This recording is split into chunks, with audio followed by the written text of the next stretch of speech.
That's the only reason. That's the only thing. I gotta find a way to double back to re-promote it and shit. Bro, you have to.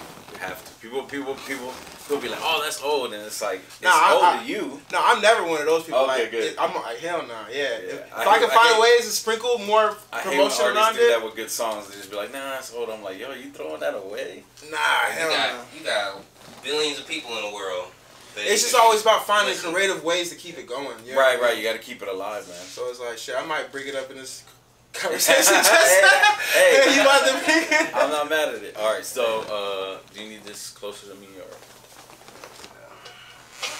And my man sets up podcasts. He ain't. Yeah, that's what I'm like. He ain't finna let us set up him bullshit. You feel me?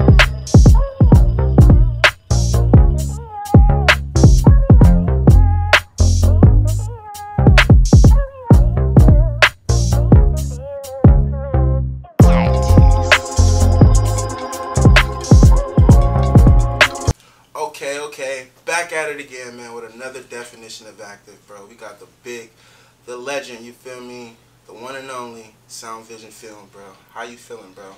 Great, man. Happy to be here. Thank you for the invite. I appreciate it. You feel me? Hey, so I know a lot of people in Arizona know you by that name, you know what I mean? But what's your real name and stuff? John Diaz. A lot of people know me by John. That's why I'm on Facebook. A lot of people know me under that too. Okay. I know you are. I seen you on Facebook. Yeah. I never put that together though. Yeah, some people don't. Even though I post the videos all the time, they just think I'm a fan or something. But it's me. Some homies be out here be supporting like that though. Yeah. I mean, that's fine. So I never knew, bro. I never knew. It's kind of by design. I don't like to put my face out there too much associated with the brand for certain reasons. You know, I'm a family man and stuff. I like my privacy. I like to be able to go out and eat dinner and I have rappers approach me. So. No, because you've been shooting videos for a minute, bro. Like, you know what I mean? I think I got out here in like 2016, and like you were probably definitely one of the first videographers that like I seen like on like that type of level that like everybody was using. You know what I mean? Like, seemed like a go-to figure. You feel me? So like, has it always been like that, or? No, I mean, part of it was that I started off as an engineer and then I got into management. And I managed a few artists out here for a few years, and through that I met a lot of artists. So when I got into video, it was really easy to just, hey, what's up? I do videos now. Let's do it. And then it was just. So you had a strong network with the artists already. My network was already pretty strong out here. And then as my videos got better, then it was just like for a lot of those people it was kind of a no-brainer. Like, oh yeah, I'll shoot with John. So that definitely helped. It definitely helped. My first couple of videos were like really terrible. Who'd you shoot with? You remember? My first video was actually Trey Gutter and Money Sinclair was my first music video. They still out here doing it today? Trey Gutter, I think he's out here. Money's actually in Miami now. That's where he's actually from. But that's my guy. I saw him the other day. I'm still in contact with him. He's actually doing a lot of things like in the music industry, but like behind the scenes. So. Okay. But yeah, like that was one of my first videos, and then I'm trying to think who else is like some of the guys that I first shot with, like they stopped rapping a long time ago. It's been a while. I've shot like easily over 500 music videos at this point. Damn. So you were talking about being an engineer. So like, have you always like had the love for like music? Yeah, I've been like a super hip hop head because I grew up in Miami in Florida, and my background, my family's from Colombia. We're three, had a older brother, younger sister. We shared a bedroom. My brother's a few years older than me, and he's been DJ ever since I can remember.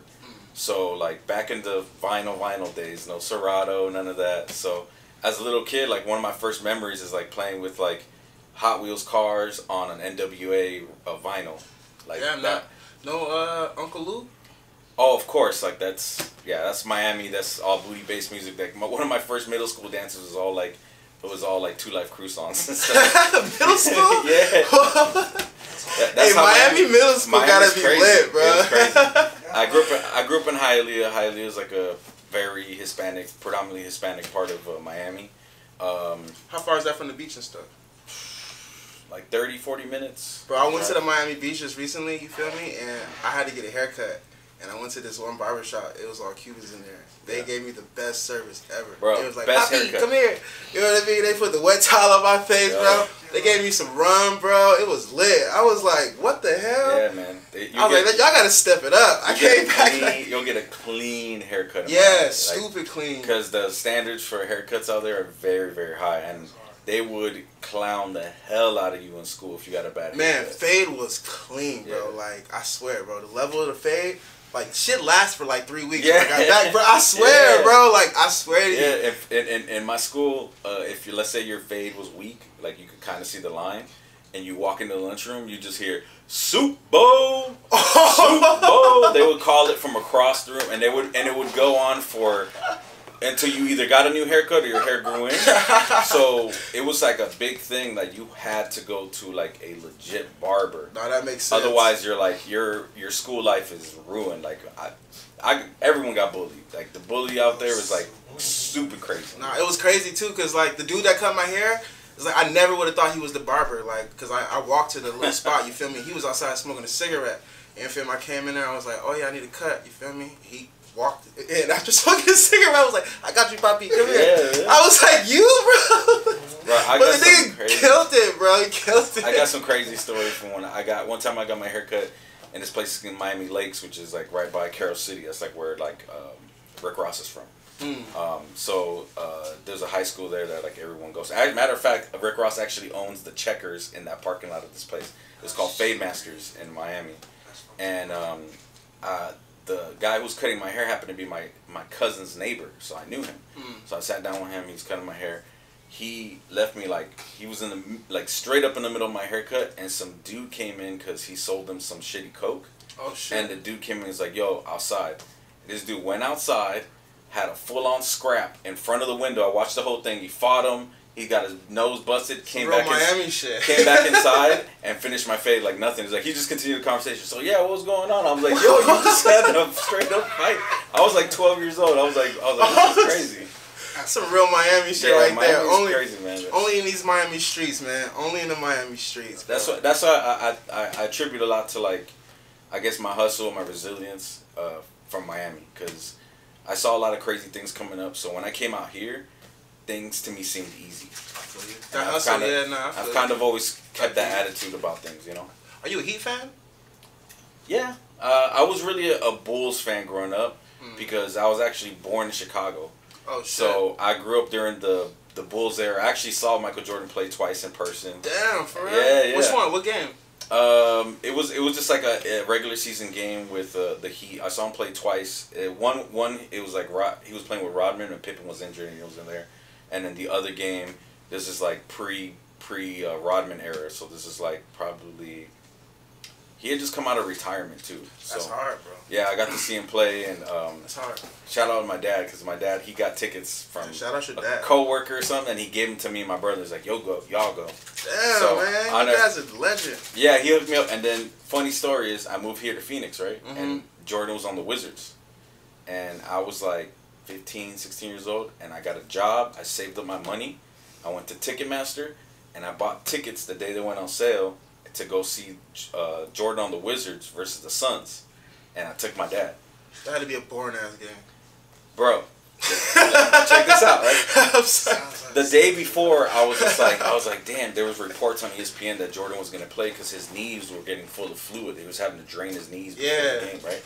So I'm like, damn. I waited all season for this game, right? I want to see Jordan, and so I go with my dad, and Jordan plays all right, and there's 10 seconds on the clock. The Suns are up by a point. Jordan has the ball. He comes down the court. He crosses over Shawn Marion.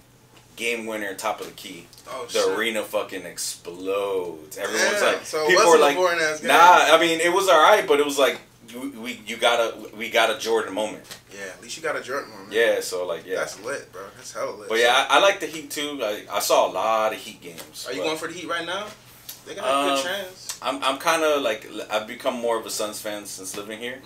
So I'm still a little disappointed about how the playoffs turned out for us. Yeah, that was really disappointing. We ain't gonna talk about it. Yeah. I'll take a little bit of blame because I did the video for one of those anthems. Oh yeah, bro. So that was actually played on Fox 10. I'm glad you brought that up, bro. I'm glad you brought that up, bro. Cause you right, bro. You feel me? According to Two-Tone, you feel me? It is y'all fault.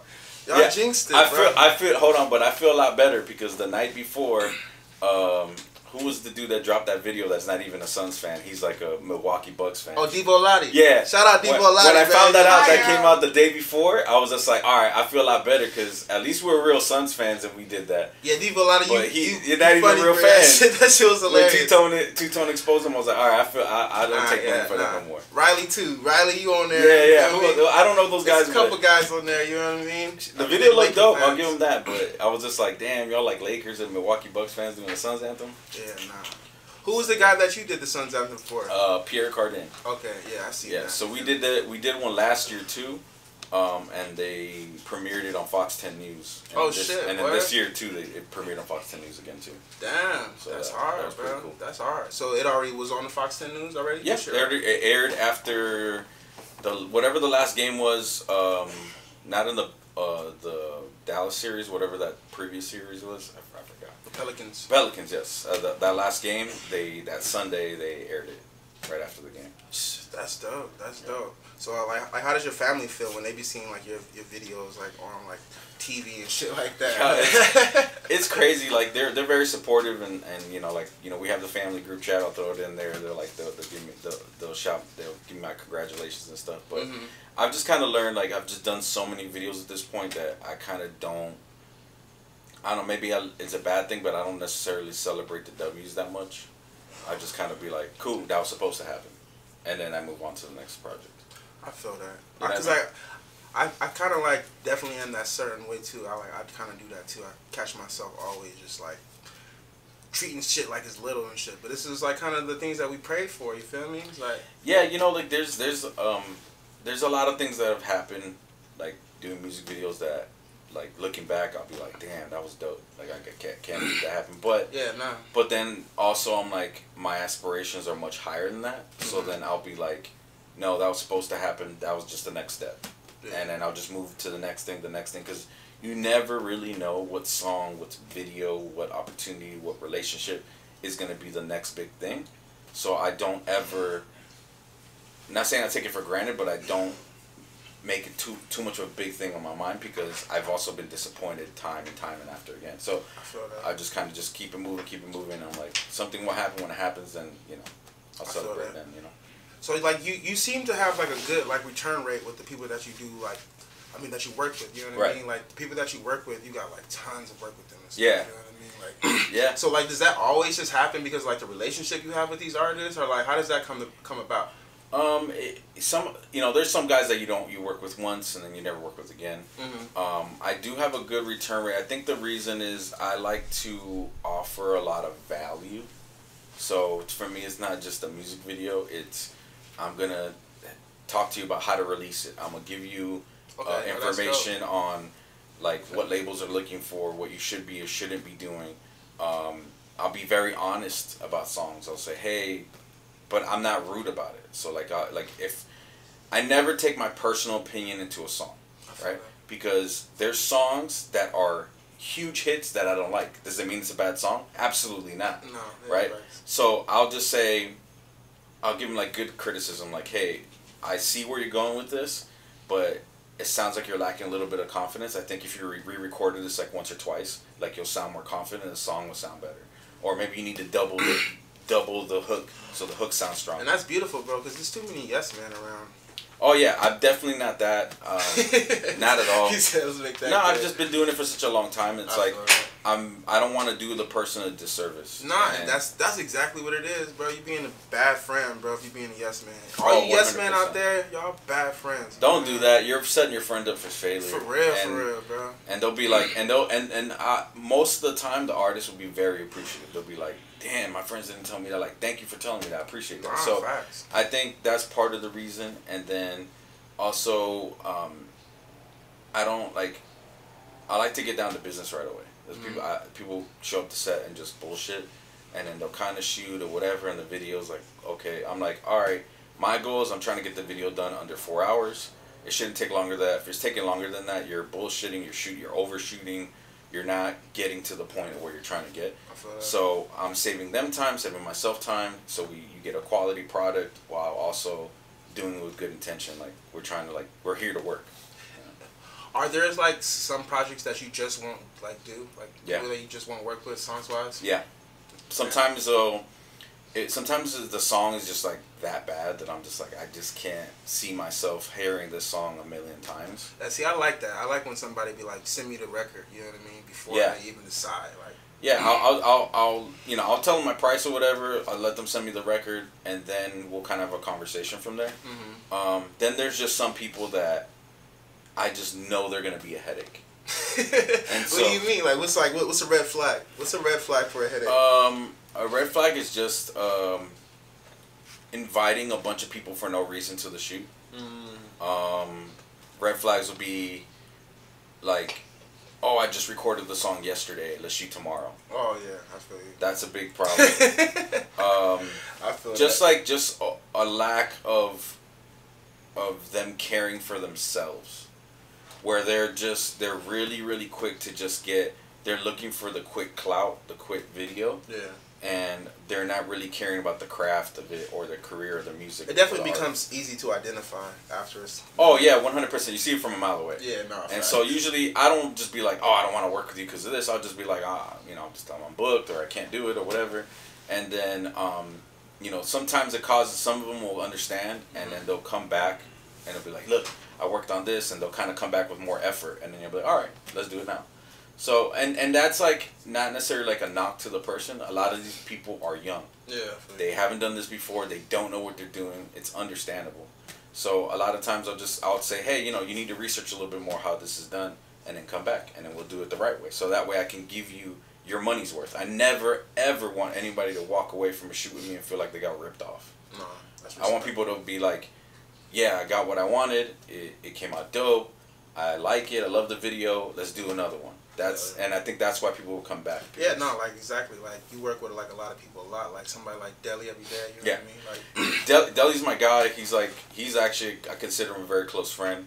Like he knows my family. He knows my kids and stuff. Like he's a good guy. I mean, people kind of know this already. He's a good guy. Yeah. He has a good heart. And he started off as friends, and he came and interned with me for a while. He helped me out on shoots. He learned a lot. He learned a lot from watching other artists, and we'd get in the car after the shoot, and I'd be like, "What did he do wrong?" It's like, "He did this wrong. He did this wrong. He did this right. He did this right." And he took notes, and you kind of get to see that. If you look at his career, you've seen that he's applied that to his. Yeah, he's on point. All right, so he doesn't waste time on certain things. He understands. He can now identify like bullshitters from a mile away, like I can, and also just identify like. Fake opportunities. That's another thing that happens a lot out here. Like, oh, this guy knows this guy, and they're like, well, you have that same connection. Yeah. And I'm like, oh, that's right. You can do that yourself. You don't need to sign a paperwork with somebody that's just gonna offer you the same connections you already have. Nah, facts. There's a lot of that going on. You know what I mean? A lot of times, for sure. But yeah, I work with him a lot. I've worked, it's so many people. Recently, I've done a couple videos for Merkham's. I seen that video with them both working in a sound shop or whatnot. Yeah. It was called like the best of. Best of the best. Best of the best. That was dope. That was dope. That was dope. That was actually my idea. That song, I heard it at Merkham's listening party, and immediately when I heard the song, that was the idea. So I told him, I'm like, I want to shoot it. This is the idea I have. I told Deli about it. I told Merkham's manager Breezy and Merkham's about it, and they were all on board. And shout out to iRock Daniels. I don't know if you guys are aware who he is. Yeah, shout out to iRock. iRock actually lent me his camera, his Panasonic Vari camera. It's like a really expensive camera to shoot that video. Damn. It came out hard. Yeah, I appreciate it, man. Like you like more like themed videos? Is that like something that you kind of like?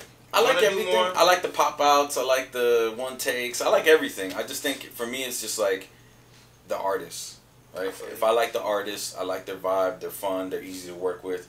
They understand. Like that's what I enjoy. So like someone like Merkham's is easy to work with. He knows his words. He shows up. Go. he's on. I don't have to tell him like, oh, we need another take. Like the first take is good. Nah, I feel that. Deli's the same way. Deli usually knows his words. He understands what I need from him. He delivers right away. There's not a lot of coaching that needs to happen. Yeah. Those are the type of artists I like because they love what they do and it shows. Nice. So the type of video doesn't really matter. It is fun when you can get to do a story and do this and do that. But for me, the biggest thing is the artist. The artist is cool. They're professional, and then it's fun. It's not like work. It's like we're just working. We're just creating art. That's what it really should be about. No, facts. No matter what the theme is, you know what I mean? It can come out hard regardless. Exactly. That, yeah, you could tell if the artist is like into it.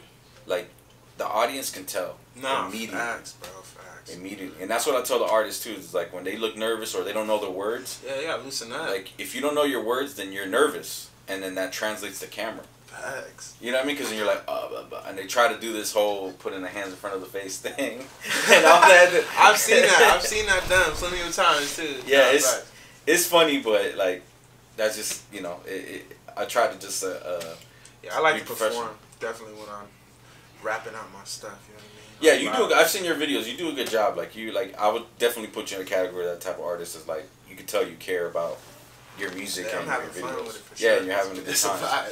Yeah, that's important, man. No, most definitely.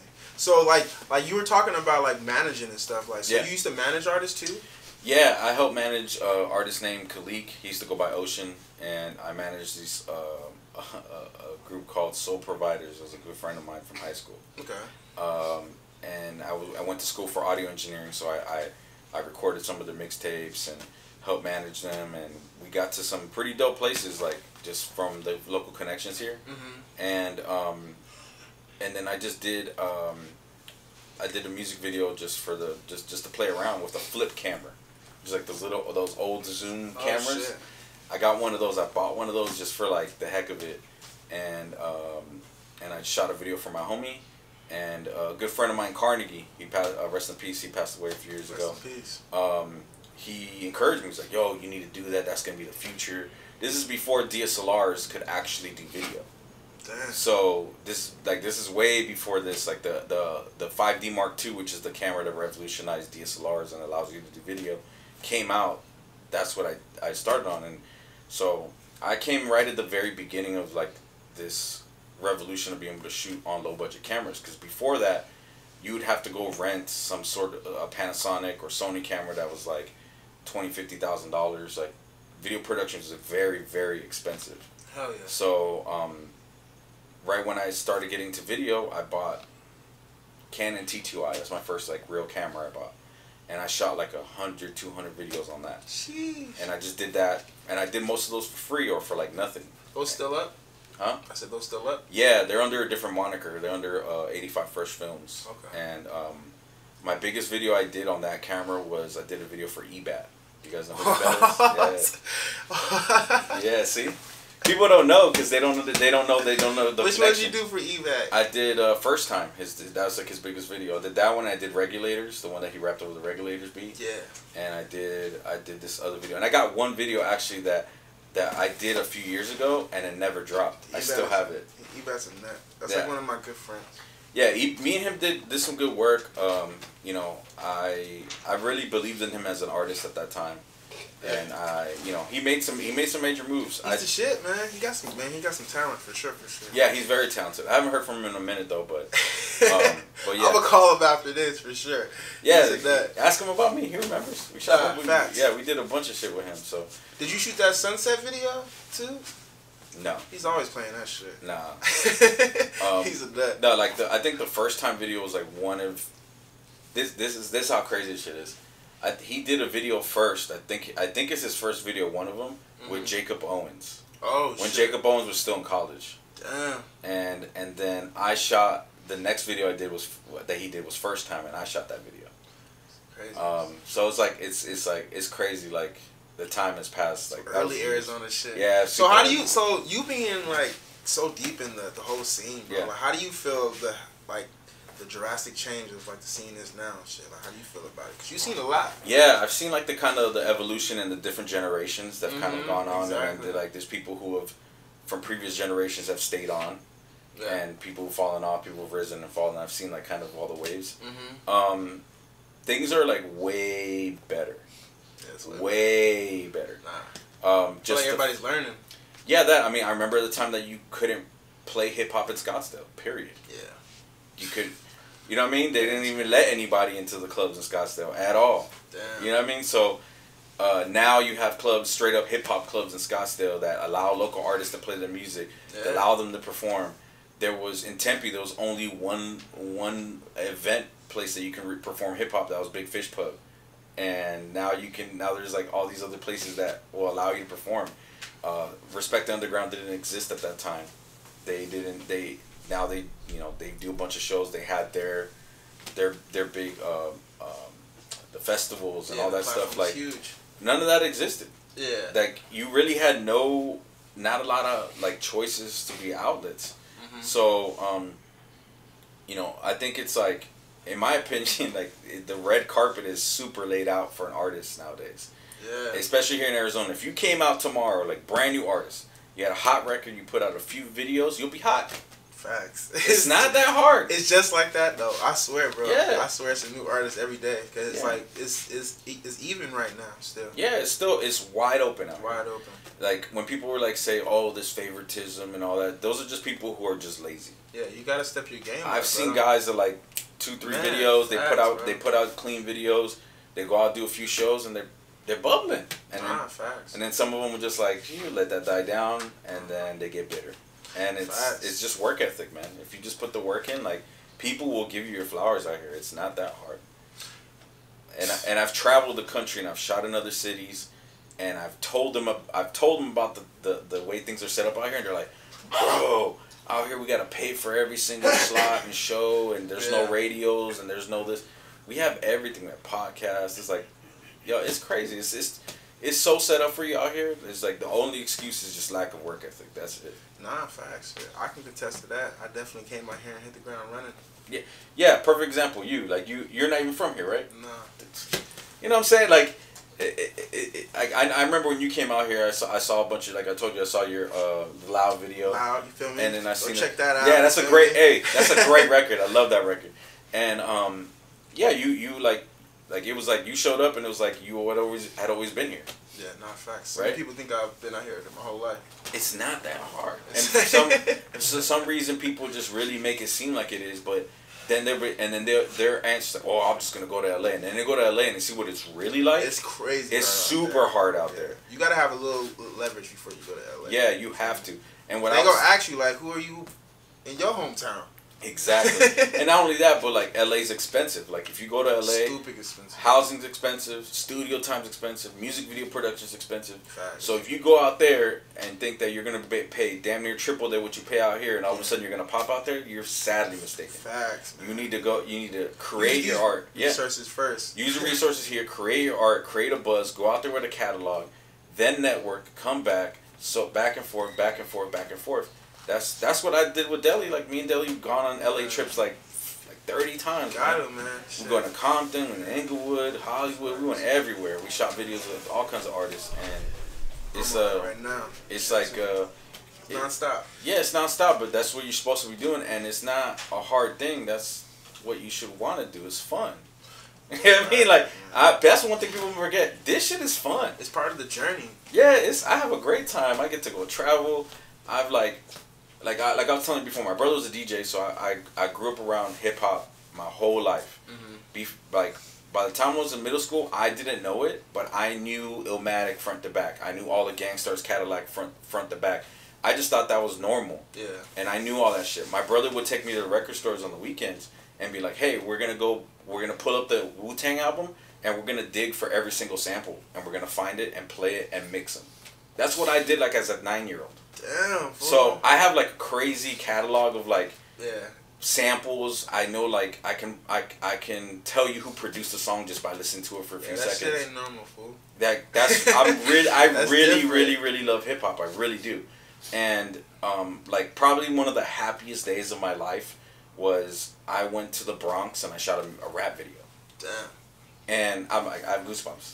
For who? And for Albanian artist actually named Mick, and oh, shit. And we shot near Sedgwick, the place where the first hip hop party was ever done, and I was just like, I never thought that I would ever like do something that had to do with hip hop in the Mecca, in front of it.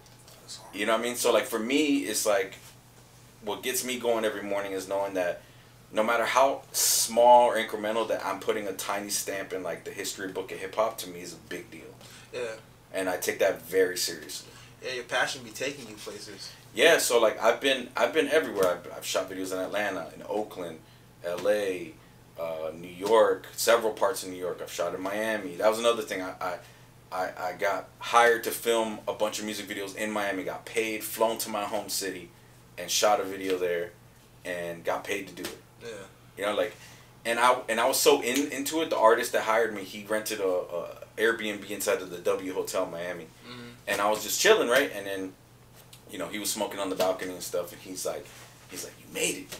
I'm like, I made it, and he's like, you in your home city. We shooting a video. We got the view. He's like, we about to shoot a rap video. We got a convertible. The Porsche downstairs with Delicious from I Love and Hip Hop was there. What? Yeah. And yeah, and it all happened like coincidentally. And he's like, you made it. And I was like, it's all perspective, right? Like what making it means to one is some people think it's $1 million and all that, but what it really is doing what you love. Yeah, man. And being able to fulfill like your creative like needs in that sense. So nah, man, that's why we always gotta celebrate the journey. Like going back to what you were talking about earlier about like not celebrating the little things. It's like you have to, bro. Yeah, you do. You gotta remind yourself, bro. You feel me? Like one of the keys to life, bro, is gratitude. If you don't practice gratitude, bro, you can lose yourself. Right. So you have no, to. You're right. I think the reason I do it is because I don't want to get caught up and feel too fulfilled and not continue. It's a thin line. Right. You know what I mean? Right. Yeah. It's very thin. It's thin. But you have to do it though. You know what I mean? Yeah. So you have to. It's like, but yeah, man, I love doing this. Like this is like it's my favorite thing in the world. I love. It's a very. Where do you want to take it? I want to do a film. And last year I helped IROC shoot a film. The one film that came out? No, there's another one that hasn't come out yet. He just finished it. It's called Unhitched King. It's a comedy. Okay. And I helped him film that, and he actually let me like light certain scenes. He let me direct the scene. Like he let me like actually like really be involved in the making of the film, and he let me shoot like a bunch of the B-roll shots that were in between the scenes, and he showed me a rough cut, and I was like, wow, like I still haven't gone seen the final cut of I need to. I've just been so busy, and he's been really busy. He's shooting a whole series with Kev on stage at Kevin Hart Studios right now. That's like my mentor. That's someone I take a lot of criticism to heart or advice to heart. He's helped me tremendously, and he helped me with like when he let me shoot on the film. Like you know when you meet with somebody that you know is ahead of you, and then you get those confirmations of like, okay, I'm doing this right, okay, I'm doing this wrong. Yeah. He gives me that, and it's like that gives me the confidence to like move forward. It's always a beautiful thing to have in your life. Yeah, so he's I've known him for years. I knew him way before I ever did film. The first ever person I ever saw edit a music video was him on the old Final Cut system at his Fifth Coast Studios that he used to have. And I watched him edit a video way back when he was, I think he was filming on DV tapes, like way back when. So yeah, like he's somebody who like definitely has helped me tremendously, and also just a really good person. He's just really good, super talented. He knows how to make beats. He can rap. He does video directing. And he's definitely a staple of the state. Yeah, and then his son Markel is amazing too. Shout out Markel. You know Markel. He definitely, he's kind of the same lane. Markel films, edits, makes beats, and raps. He's just like his pop. He's so a beast. yeah, he's a beast too. So gotta get him in here too. Yeah, I shot a video for. I did that video for him. Dude, I forgot the name. The one where he's driving the car. It came out like a month ago, 2 months ago. I seen that though. You know, I did that. I shot that one, and he edited the video. Oh shit, he edited it? Yeah. Damn, that's nasty. Yeah, so he's a fucking beast. He was like, I was busy, and he was like, when you gonna edit the video? I'm like, soon. He's like, I can come get the files. I'm like, all right, cool, come get them, go do it. I gotta step my game up, you feel me? Yeah, it's not, you know what I'm saying, like, editing's not that hard. Yeah. I think for someone who's creative, it's easy. Yeah, no, I feel that. You know what I'm saying? Like, I feel like if you were like, if I were to force you to do it, you'd figure it out and you'd probably be dope at it. Just because when you have a creative mind, like, once you learn how to use the tools, like, you'll naturally just be good at it. I've done a couple videos, you feel me, in the past, you feel me, on my shit, you feel me. Y'all gotta go check that out, you feel me. I think it's on my homie's YouTube channel and shit, but that's for another day. Right. We'll plug those in there and shit. So so the end goal, well, not the end goal, but like a big highlight for you would be like shooting your own movies. Yeah, I actually already started. I'm like halfway through writing it. I already wrote it. iRock already told me, he said, I'll executive produce it, like, I'll help you do it. Lit. He has all the gear and everything. If you need any actors, you feel me? I'm a young Montel Jordan. I'm Denzel Washington, my bad. A young Denzel. I plan on, it would be, the whole movie would be based here in Arizona. I would be using a lot of people in the music scene. Yeah. That's always the best way to do it. Yeah, and I want people to play things that are very close to what they already are. Alright. Like, you know, you get somebody who's like, tatted up in the face, like, you're gonna play a doctor. And it's like I mean, that's exactly what Hollywood do, so it makes sense. I gotta just to make it easy, so it's not a stretch for people. But yeah, like I learned a lot from helping on those films with iRock, so I feel like a lot more confident in doing it. But yeah, that would be the ultimate goal. The other goal would just be like shoot certain artists. Like my goal, I guess, I would love to shoot something for TDE. I would love to shoot something for like a legend like Nas or That'd be hard. Ye, or you know what I'm saying, something like that. Obviously would be like a bucket list type shit. I feel that. Probably Rakim. That'd probably be my ultimate. He's like my favorite rapper. Rakim was hard, bro. So I would love to, even though he's like, I don't even think he be doing shit no more though. You know, it's still possible. He's still out there touring, so like it's a possibility. You know what I'm saying? Get some tour footage. Right. You know, I met him. Shout out to Mercedes. She hooked me up. She let me go backstage, and I met him when he did a show out here with KRS-One. Yeah, shout out to Mercedes, man. We need to sit down with her too. You feel me? Mercedes is a whole legend out here. I love Mercedes. I'm already knowing. Yeah, I'm late to the game, honestly. You feel me? But I've definitely been seeing her in the scene. Yeah, when I first started, I did a lot of live shows, and a lot of that was due to her. She would either let me in, or I would sneak into her shows, and she would look at me like, "You don't got a pass," but she'd be like, "Oh," she would let me slide. Yeah, she's a whole legend out here. Yeah, she's a legend out here. I remember I filmed Gucci at Celebrity Theater, Fat Gucci, like before he went to prison. Man, that dude was wild, man. I saw him backstage cussing people out. Like that was a dope thing to see. So. Fat Gucci was different. Fat Gucci was different, bro. And he had like the biggest bodyguard I've ever seen in my life. A Gucci man's bodyguard was like 7 foot, and he was swole. He didn't have a bunch of security guards. He had one because the security guard was so big. Yeah, he probably would do everything. Yeah, and I remember he was wearing like those motorcycle gloves that have like the that have like the brass knuckles built into it, and he was just standing there like this, like you knew, like ready to sock. Yeah, I remember that. I was like, that's probably the most intimidating security guard I've ever seen in my life was Gucci security guard. Gucci man's a whole thug out here, man. But shit, on that note, you know what I mean? I want to give you the last minute of the interview, you feel me? Let you have the whole floor, you feel me? Give any shout outs, let people know what you got going on, where they can find you for sure. Oh yeah, so probably the biggest outlet I have is Instagram. You can find me on Instagram, SoundVision Films, spelled exactly how you would normally spell SoundVision Films.